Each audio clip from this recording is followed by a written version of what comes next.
Very good morning. आप सभी लोगों का स्वागत है मेरे यूट्यूब चैनल पे।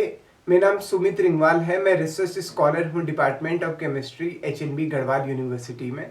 आज के इस वीडियो में मैं आपके साथ बात करने वाला हूँ कि जो बीएससी केमिस्ट्री का जो सिलेबस है वो उस सिलेबस पे बातचीत करने वाला हूँ। किस तरीके से पेपर होता है, कितने सवाल आते हैं, कितने सवाल आपको करने होते हैं। बेसिक सा एक इंट्रोडक्शन का वीडियो है। तो मैं आपको बता दूं कि आपने बीएससी में एडमिशन लिया है, तो बीएससी में एडमिशन लिया है और मैं बीएससी में सिर्फ केमिस्ट्री की बात कर रहा हूँ, बीएससी की केमिस्ट्री की बात कर रहा हूँ।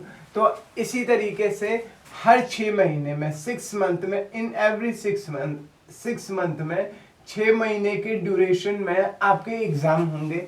जैसे आपका फर्स्ट सेमेस्टर हो गया, उसी तरीके से सेकंड सेमेस्टर हो गया, थर्ड हो गया, इसी तरीके से 6 सेमेस्टर आपके होंगे। आपके पास कितने सेमेस्टर होंगे? 6 सेमेस्टर होंगे। और आपके पास साल कितने होंगे? और फिर या ये फिर ऐसे कहिए कि 3 साल की आपकी बीएससी होने वाली है और हर साल आपके 2 सेमेस्टर होने वाले हैं।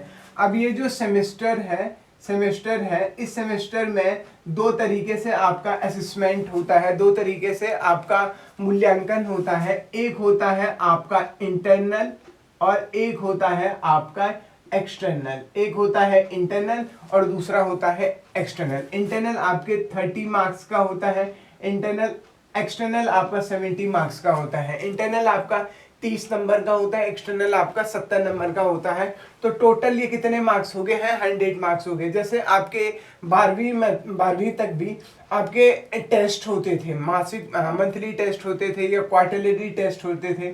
जैसे आपकी परीक्षाएं होती थी, मासिक त्रैमासिक परीक्षाएं होती थी। तो 30 नंबर का इंटरनल है और 70 नंबर का आपका एक्सटर्नल है। एक्सटर्नल को हम मेन एग्जाम भी कहते हैं। क्या कहते हैं?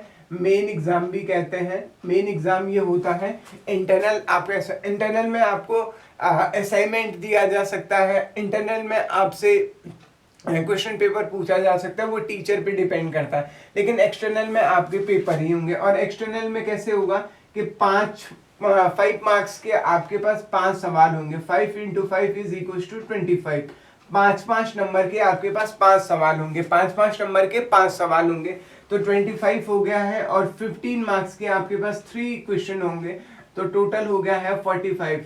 तो मैंने कहा एक्सटर्नल जो पेपर होगा उसमें से आपके पास सेक्शन ए होगा। सेक्शन ए में से आपको 5 सवाल करने होंगे और हर एक सवाल 5 नंबर का होगा। Each question carry 5 marks. So section A will feed you 25 marks while section B will feed you 45 marks. Section A आपको 25 नंबर देगा और सेक्शन B में 15 नंबर के आपको 3 सवाल करने होंगे, वहां से आपको 45 नंबर मिलेंगे। जबकि इंटरनल की बात करें, इंटरनल टीचर पे डिपेंड करता है। वो आपका असाइनमेंट ले सकता है, वो आपसे आपका टेस्ट भी ले सकता है, वो टोटली डिपेंड करता है। और ये टीचर पे डिपेंड करता है कि वो 2 सवाल दे, 3 सवाल दे, 1 इंटरनल कराए, 2 इंटरनल कराए, कुछ भी कराए, वो टोटली टीचर पे डिपेंड करेगा। तो इस तरीके से आपके पास हर एक सेमेस्टर में ये प्रोसीजर चलते रहेगा। हाँ, एक और बात है, मान लीजिए आप किसी सेमेस्टर में फेल हो जाते हैं। मान लीजिए आपकी बीएससी फर्स्ट सेमेस्टर में केमिस्ट्री में आपकी बैक आ जाती है, तो उस पेपर को आप अगले साल देंगे। मतलब जब नेक्स्ट ईयर फर्स्ट सेम का बैच होगा उस समय देंगे। तो मतलब क्या हो गया कि जिस भी सेमेस्टर में, इन 6 सेमेस्टर में से जिस भी सेमेस्टर में आपकी मान लीजिए आप पास नहीं हो रहे, तो आप बैक पेपर दे सकते हैं। और बैक पेपर कब होगा? 1 साल बाद उसका बैक पेपर होगा। तो बैक पेपर तक बात नहीं पहुंचनी चाहिए, हम ऐसी कोशिश करेंगे। अब अगर मैं सिलेबस की बात करूं, सिलेबस बीएससी केमिस्ट्री का सिलेबस की बात करूं, तो आपके पास जो पेपर है उस पेपर में जो पहला टॉपिक आपके पास है वो है एटॉमिक स्ट्रक्चर। पहली यूनिट जो है आपके पास एटॉमिक स्ट्रक्चर। हिंदी में अगर इसको कहूँ तो बहुत सारे लोग हिंदी मीडियम से हैं, इसलिए हिंदी में भी बता दे रहा हूँ। परमाणु संरचना, परमाणु संरचना।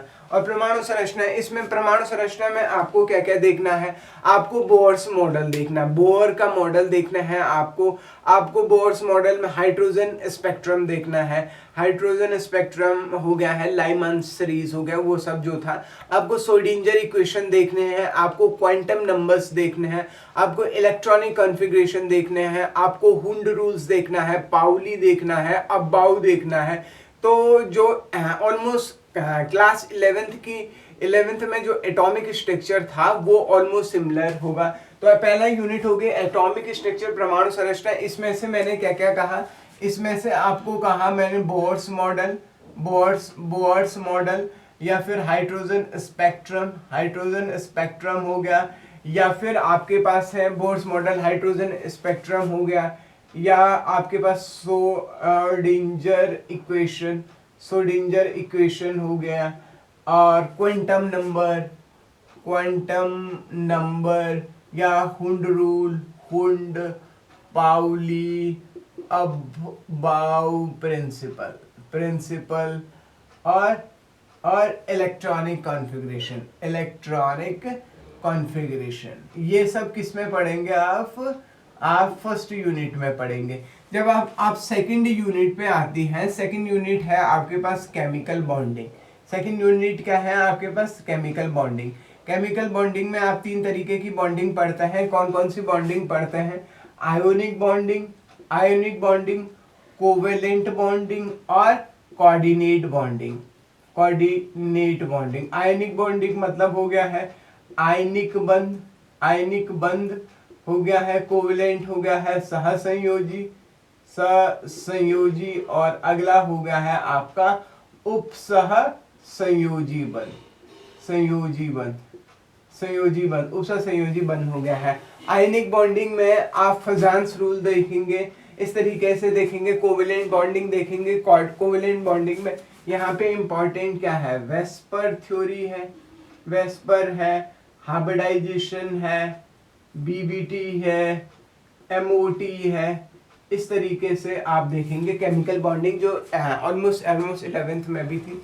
तीसरी यूनिट है आपके पास जीओसी, जनरल ऑर्गेनिक केमिस्ट्री या फिर basic fundamental of organic chemistry. इसमें आप देखेंगे inductive effect, mesomeric effect, resonance हो गया, हाइपर कंजुगेशन हो गया, या फिर आपके पास है इलेक्ट्रोफाइल है, न्यूक्लियोफाइल है, या फिर आपके पास इस तरीके से बेसिक सी जो जीओसी थी वो पढ़ेंगे आप। और जो चौथी यूनिट जो है यहाँ पे, चौथी यूनिट में है आपके पास स्टीरियो केमिस्ट्री। क्या है, स्टीरियो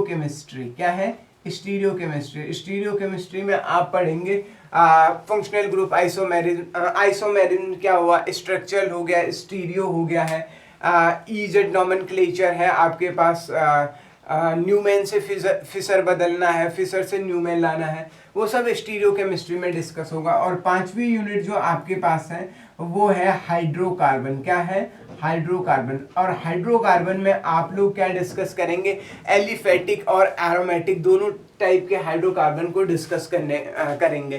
तो मैं स्टार्ट करूंगा, मैं जीओसी से स्टार्ट करूंगा, जनरल ऑर्गेनिक केमिस्ट्री से स्टार्ट करूंगा इस सिलेबस को।